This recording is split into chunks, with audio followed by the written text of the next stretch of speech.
জার্মানির দক্ষিণ পশ্চিমাঞ্চলে একটি যাত্রীবাহী ট্রেন লাইনচ্যুত হয়ে কমপক্ষে ৩ জন নিহত এবং বহু যাত্রী আহত হয়েছেন। গতকাল রোববার সন্ধ্যায় বাডেন ভুরটেমবার্গ রাজ্যের রিডলিঙ্গেন শহরের কাছে একটি বনাঞ্চল এলাকায় এই দুর্ঘটনা ঘটে। জার্মান পুলিশের বরাত দিয়ে বার্তা সংস্থা এএফপি জানায়, স্থানীয় সময় সন্ধ্যা ৬টা ১০ মিনিটে ট্রেনটি দুর্ঘটনার শিকার হয়। এতে প্রায় ১০০ যাত্রী ছিলেন।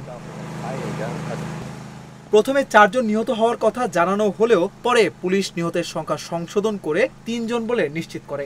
আহতদের সঠিক সংখ্যা বা কারো অবস্থা গুরুতর কিনা সে বিষয়ে এখনো বিস্তারিত কিছু জানানো হয়নি। তবে জার্মান গণমাধ্যম বিল্ড জানিয়েছে, দুর্ঘটনায় অন্তত ৫০ জন আহত হয়েছে বলে ধারণা করা হচ্ছে। জার্মান রেল কর্তৃপক্ষ ডয়েচ বান এক বিবৃতিতে জানায়, দুর্ঘটনায় একাধিক প্রাণহানি এবং অনেক যাত্রী আহত হয়েছেন। অজানা কারণে ট্রেনটির ২টি বগি লাইনচ্যুত হয়েছে। দুর্ঘটনার পর প্রায় ৪০ কিলোমিটার রেলপথে ট্রেন চলাচল সাময়িকভাবে বন্ধ রাখা হয়েছে।